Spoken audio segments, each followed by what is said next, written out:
Hi again, everybody. Welcome into another edition of the Lab Epstein Hitting Podcast, episode 144. Thanks for joining us today on Apple, Google, Spotify on the audio side, and on YouTube, the Lab Epstein Hitting Podcast YouTube page. Be sure to subscribe and leave a review. We're talking today, episode 144, our main topic, hitting sinkers, strategizing against such. So let me bring in professional evaluator, successful business owner, my former coach and current day renowned coach, friend and co-host, Jake Epstein. Congratulations, Jake, on the Nuggets. Jake is in, of course, Colorado. He is in the Denver area. Next up, we've got the Denver Broncos. Yeah, you better watch out. Denver's coming for you. The Rockies may, no. And that's where we cut it off right there. That's where we draw that's the line. It. Yeah. The Rockies and the Broncos got a lot to do as well. We're talking today, episode 144, about hitting sinkers, how you can do such. I don't think a lot of sinkers are being thrown at the high school level. Maybe they are, but certainly at the collegiate professional levels, sinkers are the pitch that pitching coaches like to teach and like to go to. We'll talk about that today. I do want to discuss something, though, with you. Off-field spending. That was a story out this week. I don't know if you saw this on MLB Trade Rumors, but Major League Baseball officials have discussed the possibility of capping teams' spending in off-field areas such as technology, player development, and scouting. That report, according to Evan Drielich and Ken Rosenthal of The Athletic. A league official recently downplayed this possibility of staff restrictions, but the idea has been kicked around that maybe it's time to reduce some staff in those areas. So I'm going to ask you, as someone who works in an organization currently in a front office, if you were to run a front office, if you were the general manager, you played professionally when player development was not as big as it is now in terms of staffing. Scouting was always huge, but technology certainly has come into play in the last 2 decades. So that wasn't a factor either when you were a player, not to age you, of course, but you did play professionally in the 90s. So if you were a general manager now. It was the 2000s. The 2000s. All right. Fine, it was the early 2000s. All right. That is, the early 2000s is 20 years ago. It sure is. So, okay, fine. When your dad played in the 70s, technology was not a thing. Okay. Fair enough. Is that fair? Yeah. So if you were a general manager now, you look at technology, scouting, player development, let's play Jake general manager for a second. Where would you put your most resources in your organization for the lifeblood and the continuation of success for that organization, if indeed you had to cut staff or you had an off-field restriction salary cap, so to speak, that was imposed by Major League Baseball? That's the dumbest thing I've ever heard. I didn't report it, nor did I make understand. it up. I don't know who came up with this, but yeah, let's cut technology spending and scout it. Let's save $1 million a year in technology and 10 people's salaries so that we can pay somebody $40 million a year to blow their elbow out 3 weeks into the season. I mean, that's the stupidest thing I've ever heard. I'm going to have to research that.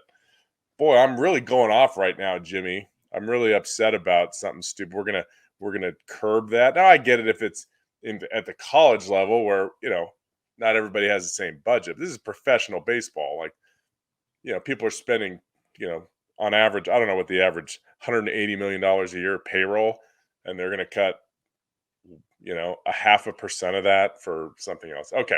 So back to the question that you did ask, which was where would I spend? Boy, I love the debate of, and this goes through to college. This is college too. This is college baseball. This is college softball.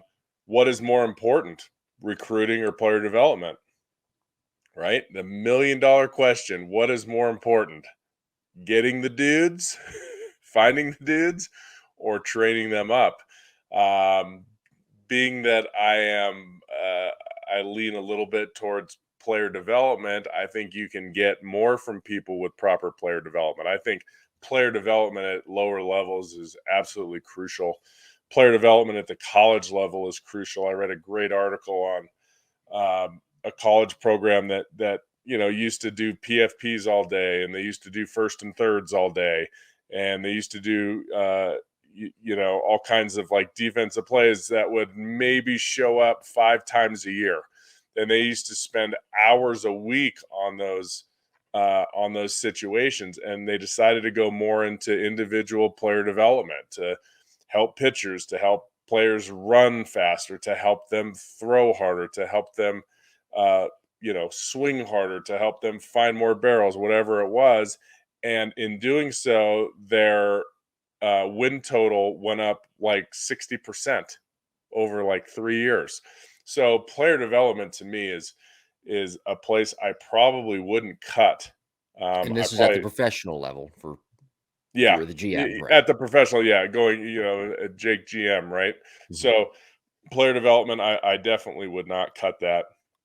And so to speak, like, could I have enough scouts to cover what I need? If I had to cut scouting, I don't think I would want to cut that either. But I guess I could make the scouting guys work a little harder. I could pay them more. I could have a skeleton crew of the best ones out there that are finding the prospects. But once those prospects get into the pipeline, we got to make sure we get the most out of them, right? We got to make sure that we train them to go beyond their potential if at all possible. So, for context purposes, there were 1,756 scouts as of 2021. Again, that's after the pandemic. That number's pretty much stayed the same the last couple of Hmm. years, but there has been a cut and reduction in scouting in major league front offices in the past couple of years. I mean, really going back almost 10 years at this point now. The Astros at one point pretty much Hmm. cut their entire professional scouting staff. So you're saying you wouldn't cut the scouting staff, but this poses to me a threat to scouts, even more of a threat to their profession, to the scouting profession. But the idea that you brought up there, and it was a really good one, you're almost combining technology with that scouting. You're paying the scouts more. You're going on more of a skeleton crew with those scouts. But again, you're paying them more. So you're going to get the best of the best. And you're now utilizing the proper technology and combining scouting. Like, say, for example, maybe you don't have to spend a certain amount of money to pay a scout to go watch a certain Yeah, player when you can right. pay that scout a good amount of money to watch them with more video and high definition type video, because that's all the rage right now when it comes to professional baseball and college baseball as well, is that high speed video, the high speed cameras, and that's not going away, nor I don't think it ever should. Yeah, and that's really breaking down more mechanics. But listen, if players are, it's a different time in baseball. It's a different time in softball. 30 years ago, you didn't know who the best players are, so you had to hold a tryout. Your local scout in your local area held a tryout, with the best players, and you had to try to put the best players together. Now there's so many different tournaments and showcases and different teams and social media, and all these players get funneled into an Under Armour showcase. All these players get onto the USA national team. Well, how do they get to the USA national team? Is that a bird dog scout in the middle of Odessa, Texas? It's not, and it used to be that those are the scouts that had to find people. Now the kids, they're out there and they're showcasing their skills and they're on teams and it gets whittled down. And quite honestly, as scouts go, they're gonna get a list. They're not the ones compiling the list anymore. It's like, oh, here's a tryout for the USA national team. I think all the scouts should probably go look at that. Most of the people that end up on draft lists are Team USA guys, whether it's the collegiate team, or it's the 18 and under team. But most of the guys that make that team are going to get drafted, or they're Right. going to go to big time colleges. So I don't want to say it's easier to find players. Um, I think that's the part that is. Well, I think it's easier to compile a list of players now, and I think that it's Yeah, but you easy still to. have to have people evaluate them. You still have You to have do, good and but that's scouts and that's where the hard evaluate the them. hard part comes in. Hmm. I don't think that it's so much having to drive 3 hours away to find out if that player can play. You can find that out via technology. Now it's actually evaluating and seeing how they fit within your organization and if they are actually the real deal. So again, you're kind of cutting out that middleman of finding that player or compiling that list, Hmm. and you can use that technology to do such. Then you can look at the player and evaluate and scout and see it for yourself. And they've done that at the professional scouts, teams who still employ scouts to move throughout professional baseball have done that. Hmm. That's kind of what professional scouting has turned into, and that's kind of what advanced scouting has turned into as well. Yeah, I was going to say advanced scouting, for people that aren't, there are professional scouts, right? So if the Brewers are going to play the Mets in 10 days, they're going to send their advanced scouts to see how the Mets are playing. Who's hot, who's not, who's throwing the ball well, who's pitching well, what pitch are they going to in pressure situations. Advanced scouts are also looking for people to trade for. Wow, I've seen this guy all year. He's not getting a lot of time. I think this would be a good guy to trade for. So, there's professional scouts, there's MLB scouts, and then there's also organizational scouts, and it is two kind of separate entities. One is for players that are already in the big leagues, and the others is trying to get players there. Yeah, and advanced scouting for the most part has, and I apologize to the audience for not for not filling them in if they don't know that there are tiers and different levels, if you will, of scouting. There's the professional scouting side. Some teams don't even employ advanced scouting anymore. If they have advanced scouting, it's more so done via video, or it's, say, I don't know, some kind of coach, whatever you want to call it, a fancy 20th century type name for that type for advanced scouting. And there's the amateur scouts too. Now, again, teams still employ a lot of scouts in general, and you can make the argument that amateur scouting is the hardest out of all of them. That's why Yeah. there's, I think, more of them. Professional scouting, while it is hard, there is a little bit of a cheat sheet, so to speak, or something you can go off of, because those players have the tools, at least 1, 2, 3 tools that they can play and utilize and play at the next level with those tools. Amateur scouting is very hard, and we've talked about that before, how amateur scouts are being cut. So now I've understood from you that you would not cut scouting, or if you would cut scouting, you would pay them more money. You'd put together a good crew of the best, or at least try to, and utilize the technology to make their lives easier, right? Yeah, right. Yeah, So they could be they can maximize their potential as scouts right. too. Or you could just do what the Rays do and then just copy that blueprint. But the Rays are going to have to follow, if this were the case, and if Major League Baseball ever went through with this of capping off-field spending, the Rays would have to come up with a new blueprint. By the way, speaking of the Rays, you bring them up. I know this for a fact. The Tampa Bay Rays still have two advanced scouts that go on the road Mhm.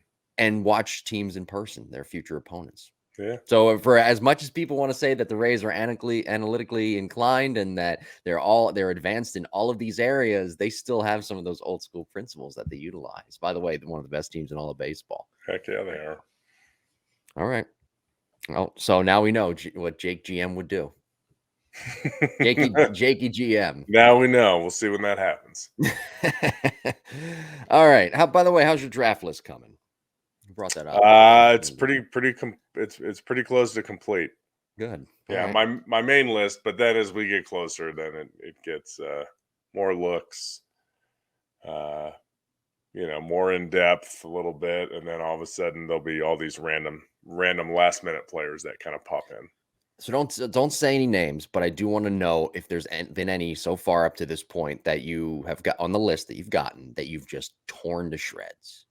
Yes. Professionally, of course. But Yeah. you've just said this you've made almost like a bullet point list of what they're really doing wrong. Yeah, usually at that level, because these are the top couple hundred position players in the country or Yeah. Canada and Puerto Rico. So usually if you're that good, there's not going to be anything drastic, but there were a handful that I wouldn't touch.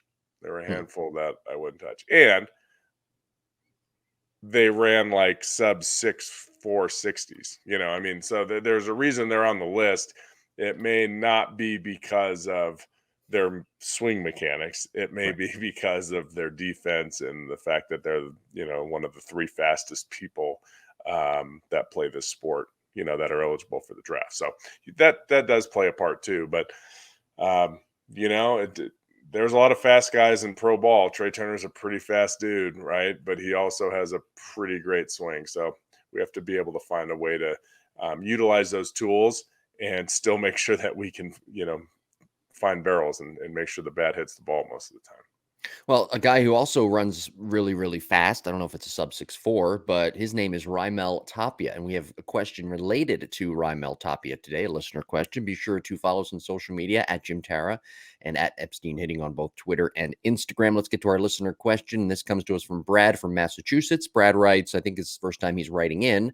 He says, "Hi, Jim and Jake. Great podcast. The Red Sox just released Raimel Tapia, the type of player that makes contact and has a lot of speed. Does Jake think we will see a continued trend on emphasis for teams to acquire power first type hitters in their lineups, or will we see these lineups of the future be more versatile now that there are new rules in place?" Thanks for answering. And that comes from Brad from Massachusetts. I'm assuming that Raimel Tapia, of course, being a former Red Sox outfielder, Brad is probably a Red Sox fan. Brad, thank you for the question. Immediately when I read this question, I thought of the 90s. As soon as I read the question word for word, I said to myself, Mark McGuire, Sammy Sosa, Jose Canseco, all these big athletes of the 90s. Some of them look like middle linebackers, for God's sakes, out there on a baseball field. There was that trend in the 90s. You get these big, huge guys, right? And the prospects, when your scouts were looking at prospects, they were looking at really big guys. And this was a time, 80s and 90s, when guys were just lifting weights almost like to become bodybuilders. And now Yeah. we've shaved that down, and we've gotten much better, and the industry has evolved when it comes to weightlifting, strength training, making guys more mobile, flexible, dieting, all those things. So there was that trend in Major League Baseball in the 80s and the 90s. So let's answer Brad's question here. Again, the question, Jake, do you think we will see a continued trend on emphasis for teams to acquire power first type hitters? And again, to my point, Major League Baseball, they always go through these trends. They do it every decade. Yeah. It's a very good question. The Brewers just picked up Tapia, by the Yeah. way, Yeah. and I saw him when he came up with the Rockies. So Brewers needed some outfield help. They had some injuries, and Tapia is a big leaguer, right? He's been a big leaguer for I don't know, maybe like 5 years now. So he's obviously can get the job done. Uh, do I think if you look at the Brewers, their outfield with Garrett Mitchell, you have Frelick that's coming up through the pipeline, and then if you want to throw Tapia in that mix, but those are definite contact. I mean, Garrett Mitchell's a freak. Like he's a contact guy that hits balls 400 and something feet, but his swing point is very much like, um, Frelick, where it's uh, flat, right? He's going to find a lot of barrels. He's going to hopefully hit for a pretty good average. He's going to be a 300 hitter or a 290 hitter. I guess we can dumb that down a little bit now. I can't say 300 anymore. It's pretty hard to get there. But no, I don't think that Major League Baseball is going to go with that. I really don't. And it's something. And again, I'll bring in softball because I know we have a lot of softball listeners as well. But if you go back and look at the softball college world series that just finished, if you looked at the college regionals, the baseball regionals that just finished, most of them were won not by getting 3 hits an inning. Okay, so it's pretty darn hard at the highest level of these sports to get 3 hits and maybe a walk in an inning to score a couple runs. And because of that, the power game is always going to be part of it. You go back to Earl Weaver, right? And I'm just going to sit on the 3-run home run. And I think baseball is the same way. I don't think it means you got to be a bodybuilder. I think the balls are hard enough. I think the stadiums are small enough.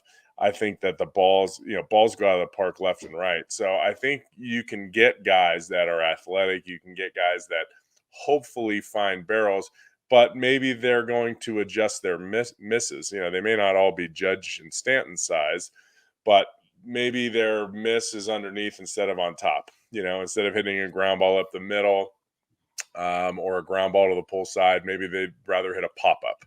And that goes back, Justin Turner was like, I don't want to roll over anymore. I want to hit the ball out in front. I want to hit it in the air. Yeah, I'm going to swing under some balls. Yeah, I'm going to pop some balls up, but I'm not going to roll over. And I think there's something to that in terms of swing play. And I don't think you have to quite sell out that much. If you have good mechanics, we can make adjustments easily. Now, for me as a coach, I want to have a little bit of a mix because we saw with the Yankees last year in the postseason, the Yankees hit the crud out of the ball all year. And when you have guys that are more swing and miss guys, when they're cold, they're cold. When a guy hits 320 or 310 during the year and he gets cold, he might get cold for 10 or 15 at bats. He's not going to go cold for like 7 games in a row. And that's what happened with the Yankees. Everybody went cold at the same time, and all the home runs that they hit, it didn't matter because they didn't hit them in the postseason. And so you have to have a mix to kind of balance out those lineups. And softball's fun for that because you have, sometimes you have a couple, maybe a slapper or two, maybe have a flat swinging outfielder, and you couple that with, some corner and a catcher that can just juice balls over the fence. So you want to have balance in a lineup. You don't want to clog up the bases without, with too many players that can't run and go first to third. So there's always going to be a spot for somebody like a Tapia, but I don't think there's going to be a team with 3 of those guys in the same starting lineup. I just don't think the game is there. I think Well, the he's probably a game fourth is outfielder. That's what's probably that? what he is. He's probably a fourth outfielder. It's pretty much For what he sure. is. Yeah. For sure. But even if he was a better fourth outfielder, if you just, he only weighs Right. like 128 pounds, I think. He's a whippy, man. He gets a Talk lot about out a of his lanky, height. He's a yeah. skinny dude, but Talk about a um, lanky hitter. he is, yeah. But I think you could. It's just I don't know. I'm just going through what I see coming through the Yeah. pipelines, and I'm not seeing those type of players very often Okay, so we haven't on mentioned draft Sal lists. Frelick in a while, by the way. We have to bring up Sal, who was recovering Hmm. this year from thumb surgery, which is why he's only played in a Hmm. total of 19 minor league games this year. You say that there might not, it's hard to hit 300. Sal's making it look easy, man. I'll tell you, 173 minor league games. He's a 323 hitter. A little Yeah, bit surprised by his power. He's got 13 home runs, 13 home runs, 10 triples, 41 doubles. His weighted on base average is probably pretty high. I don't have it in front of me, but yeah. No, I mean he can hit. He's a hitter. He's a gamer. I just he's a gamer. you gotta get healthy, man, because there's an open spot in the outfield Yeah. if I'll tell you, we he did can get it going. we did a mechanical breakdown way back when, Yeah, it's 2021 college days. on Sal Frelick when he was at Boston College. Go back in the archives and listen to that. Man, we were balls on accurate with him, weren't we? Yeah. Love it. I can't get enough of it. Makes me proud every time I hear or see or talk about the name Sal Frelick. I think of our evaluation of him and how balls on accurate we really were there. Thank you for the question, Brad. Email us if you have any questions. If you want to be a sponsor of the show, email us jimbopodcast21@gmail.com. Be sure to subscribe, Apple, Google, Spotify, wherever you get your podcast, and on YouTube, the Lab Epstein Hitting Podcast YouTube page. All right, let's talk about today's main topic, episode 144, speaking about sinkers. It's been statistically proven that guys with flatter swing planes struggle with hitting sinker ballers. If you have a steeper swing plane, if your launch angle, so to speak, is a lot deeper and a lot higher, you're not going to struggle as much against sinker ball pitchers. But again, hitting a sinker baller, and it used to be somewhat rare that you would see a sinker ball pitcher because you equate that with a power pitcher. But we're seeing a lot of those sinker ball type pitchers, and we're seeing guys who throw four-seam fastballs and sinkers in their repertoire. They've become four-pitch pitchers where they might throw those two fastballs and then a slider and, say, a changeup. So it's become, you add that element, it's become even harder nowadays in Major League Baseball, across professional baseball, and it's bleeding into college to actually hit a sinker. It used to be said that sliders were the toughest pitch, arguably, to hit. I think that's becoming the sinker at this point, with the guys who throw as hard as they do with the amount of movement that the sinker may have, both vertically and horizontally. Yeah, we're talking about changing planes, right? So pitchers are always trying to upset our hitters, right? They're trying to change planes. They're trying to get balls to either ride if we with a four-seam fastball, or sink with a two-seam fastball, back up a sinker with a slider that's moving the opposite direction, but maybe on a similar vertical plane. Softball does the same thing. They have pitchers that throw primarily drops, right? And that ball's it's heavy, it's tumbling, it's at the knees, it's really hard to elevate. And then you have pitchers that throw pretty darn hard, that are in the 68 to 72 range. They're throwing more fastballs, maybe a rise ball, but they can throw a rise ball for closer to a strike, and it's not going to be hit because it's so hard, and that ball's not dropping at all. So as a coach, I'm constantly looking at approach angles from pitchers. So does their sinker cross the hitting zone at 9 degrees, a 9-degree downslope, or does their fastball, their four seam is at it like 3 degrees or 4 degrees? Same with softball. Like, what is it doing? So you constantly have this battle. Back in 1968, everybody threw four seam fastballs, everybody threw over the top because the mound was, gosh, I can't remember. Was it 20 inches? Okay, look that up, Jim. The mound was in 1969. They lowered the mound, right? So I don't know what it was before, but that's what it is now. So what happened was everybody threw overhand. They were on a higher mound. They created this downward angle with a four seam fastball, and they could get people to miss. Well, then all of a sudden, 1969 rolls around. The mound was lowered. Now that 5 inches. It was lowered 5 inches. It was lowered 5 inches Because the full season record low of 237, the batting average was set in 1968. So baseball officials said that we need to lower the mound 5 inches in 1969. Okay, so now we don't have that depth. Our four seam fastball, because of where we release it from up high and we're throwing it down low, we don't have that depth. All of a sudden, 1969 was one of the biggest offensive years in MLB history. Okay, so then what happens? Well, then we kind of cruise through a few years, and then pitchers figure out, damn, that pitch isn't working. We got to start throwing sinkers and sliders. Okay, so look at like Raleigh Fingers. If you looked at his mix, he ran sinkers in and he ran sliders away. He had 2 pitches and he was a Hall of Famer, right? That's pretty amazing. Kind of like Rivera. He kind of had 1 pitch, but that's how the game changes. So the game was all of a sudden changed, I don't know, maybe 5 or 6 years ago, maybe not that much. Now everybody's throwing 95 to 100 miles an hour. Well, when we throw that hard, we throw fastballs at the belt, nobody could hit it, right? I mean, it was bad. Nobody could stay on top of a pitch. Then all of a sudden hitters are like, we need to stay on top of these pitches. Bregman's talking about, I'm going to aim over the ball. I'm going to aim over this four-seam fastball by an inch.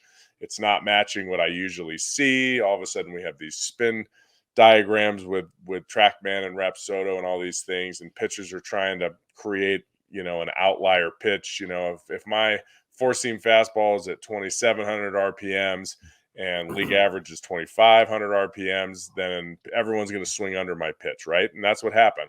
And then all of a sudden, hitters are starting to catch up with that high fastball now, right? They're starting to flatten off their swings. They kind of figured it out.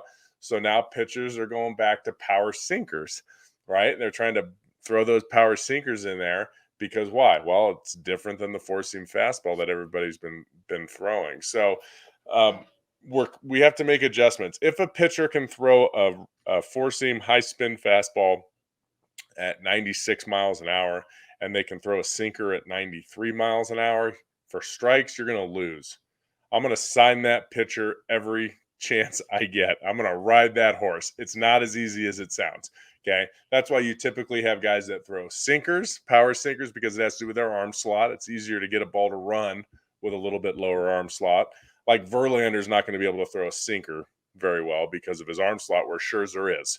Right, he's more over the top. Yeah. Right. Scherzer's going to make it run a little bit, so he's going to back it up with a slider, where Verlander's going to throw a hammer, right? He's going to be able to snap off a big 12-6 because of his arm slot. So if pitchers, the reason it's not easy is they have to change their arm slot. If they change their arm slot as a hitter, we notice that. Okay, he always throws out of window A, which is by his ear. got the computer there. And then, slot B maybe is a little bit lower than that. Well, it's like, well, every time I see it come out of this slot, I'm going to take it because that's, he doesn't throw that pitch as, it's not a strike as much. Softball is the same way.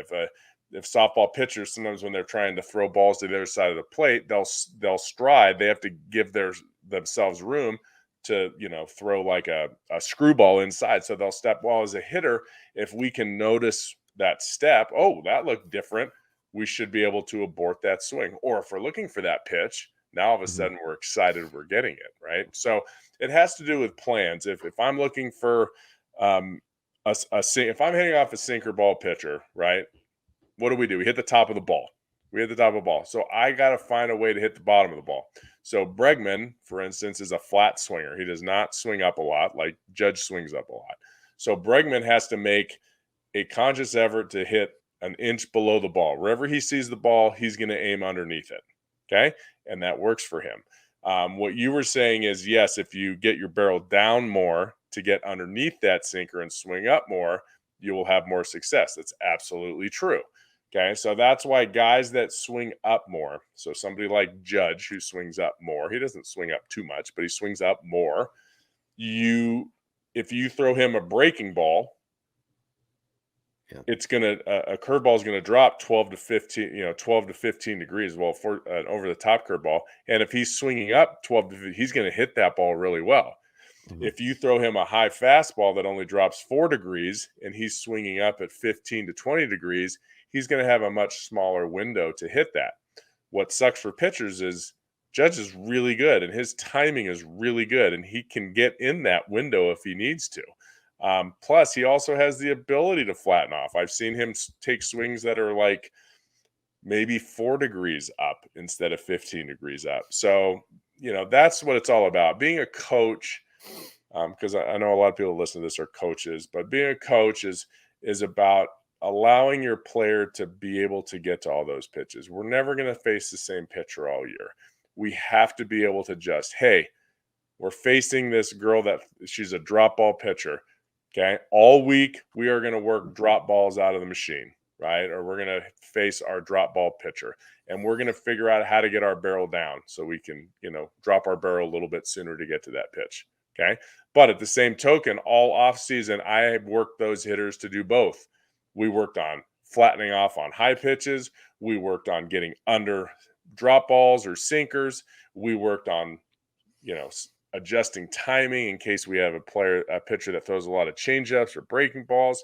So you have to train your players the right way so that when they're in the heat of battle, they know how to make the adjustment. You can't just say one day, "Oh, this guy's throwing sinkers, get underneath it."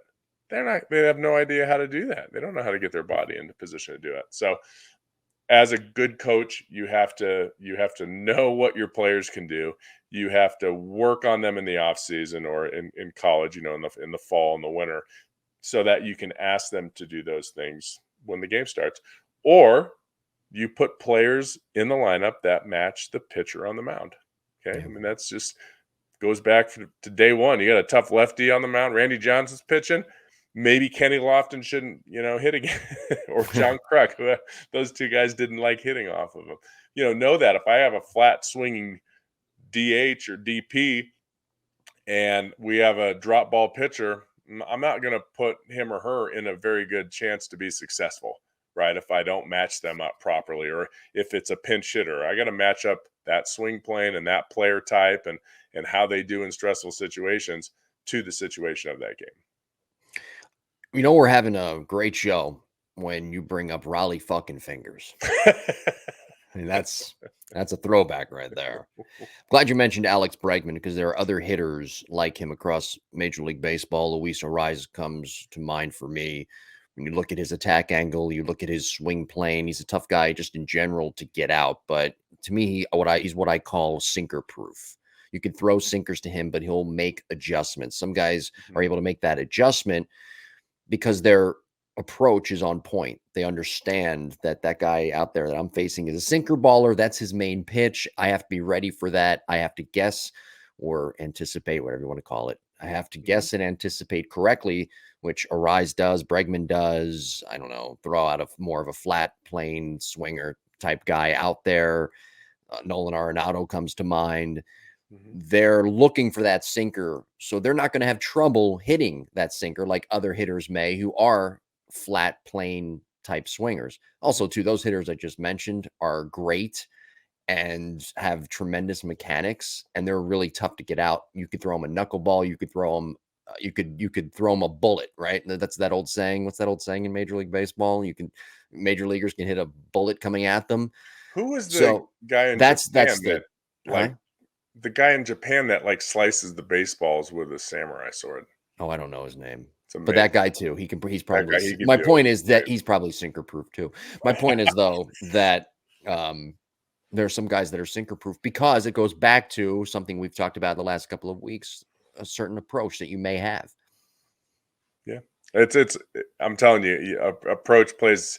I actually Yep. got a question. It's funny we're talking about this and what you just said from, I don't know if I'm sure a lot of the listeners remember. So Derek Turnbow, he was a big league pitcher for a long time. He pitched in the Brewers organization. Anyway, his sons are part of the academy, the online academy. So we've had kind of a cool relationship, online, if you will. Talking about different things, because he's a pitcher, right? And he has a different mindset. But his kids don't pitch, or maybe they pitch, but they're hitters. And so, he's asking me, what do you think here and there, and what should they be anticipating and guessing? And so he just wrote me a note. I haven't responded to it, but it had to do with, what do you do when a guy throws really hard and has a good breaking pitch? Right? What do you do in that situation? And then what do you do with your plan? Like, you anticipate, you can't look for both those, right? You can't look for both of those. You're not going to hit both those pitches well. So you really have to figure out which one do you want to hit, right? And that's why good pitchers are good, because they do have good breaking balls and they throw hard. So you have to pick one up and don't be as fine, right? If I'm looking for this guy's fastball, I'm not going to say, I'm going to look for ball 2 and 3 over home plate, right? I'm going to look for like ball 2 to 6 or 2 to 5. I'm going to cover most of the plate. I'm not going to be as picky because I don't want to hit that breaking ball. Or vice versa. I want to hit the breaking ball because last time up, he threw me breaking balls early in the count and they were pretty hittable. Even though they were good, they were up. So maybe I changed my plan to that. So we're constantly adjusting. We constantly have plans. We have to stick to the plan. That's the key, is don't deviate from your plans. You created it. Now you got to trust it and put it to good use. All right, before we wrap up today's episode, some tips, some advice. What's the best pointers you could give in trying to hit a sinker ball pitcher? Episode 144 today. You got to see it up. So by far, I'm thinking, I'm looking for some. Now, if he throws a four seamer, I'm probably toast on a. What do you mean by seeing it up, by the way? I'm seeing it up. So I What want to see exactly the does that ball mean? come out of his hand, and I want that ball to stay up. If that ball comes out of the hand and it's about a third of the way to the plate, right, almost halfway to the plate, and that pitch isn't at my belly button, right, it's not up, I'm going to abort that. So I'm tunneling everything pretty much at my belt. If anything starts below my belt, I'm going to spit on that, because that sinker is going to end up at the bottom of the knees, and I'm probably going to roll over it. I don't care how good you are. A good sinker at the knees or the bottom of the knees is tough to hit. Then if he throws a slider, I'm bulletproof, because now I'm going to hit a hanging slider too. So sometimes it's good when players work down, or in softball they're working drops. They're working drops. If you change your sights and just say, I want to tunnel something up, you won't chase those low pitches that you can't hit well. And that's Right. exactly what I would do off a sinker ball. See it up. Obviously, with less than two strikes. With two strikes, you kind of go into battle mode. But I'm looking for something. I'm looking for something up, because sinkers that are up don't sink as much. Okay, and I should be fine. If it's a sinker up and I'm still over the top of it, then I might be just thinking bottom half. In my head, I got to get under it. I got to get under it. I got to get under it. Maybe I'm going to sink into my legs more.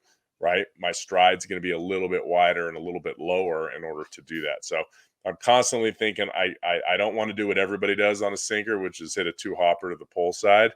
I'm going to get into my legs a little bit more. I'm going to get to the bottom of that ball. But the easiest way really is to just see it up, tunnel something up with less than Well, two strikes. Well, I think those are great points, and I'll be keeping those things in mind, those pointers, next time I see a sinker baller on the mound pitching and I'm watching a game. Those little nuances that we always talk about when watching a game. I'm going to see what hitters do, what their trends are, if they are spitting on those balls at the belt and below. If it's not at the belt and they're swinging at those pitches that are below the belt, then their approach might be a little bit off when it comes to a sinker baller. So good pointers there. And the good pointer that you just mentioned, Jim, watch the baseball games, watch a softball game. Every kid needs to watch the best players in the world do what they do. Yeah. You will learn so much listening to announcers. You will learn so much watching players and how they play the game and how they react. If you don't, you you're missing out on really free information and free teaching every single day. It's okay Yeah. to put down the TikTok a little bit, turn on a ball game, watch a couple innings, and get better. Yeah. Wow. You mentioned TikTok there, huh? I did, and Got a that was from a thing guy against that TikTok. played, what was it, in the early 2000s, not the 1990s. Right. I'm sorry. I didn't mean to. I'm sorry. I did What play college in the late 90s, though, so what year were you drafted? 2000. I 2000. was drafted out of high school. I was 96, but I went to college, so 2000 is when All I right. played. Well, Played with wood I bats. apologize for I aging you. just snuck in that new decade, babe. Just snuck in the 20th century. Y2K, right? 21st. 21st century. Yep. Excuse me. Be sure to subscribe to the podcast again. Apple, Google, Spotify. We're on iHeart, TuneIn, Pandora. So check out those platforms. The show's on those audio platforms as well. And on YouTube, the Lab Epstein Hitting Podcast YouTube page. If you have any questions, email us, jimbopodcast21 at gmail.com. If you want to be a sponsor, same thing. Email us, jimbopodcast21 at gmail.com. Easy for me to say. What is it? You say it this time. I'm always saying it. That's why I Jimbo stopped. Go ahead. Podcast21 at gmail.com.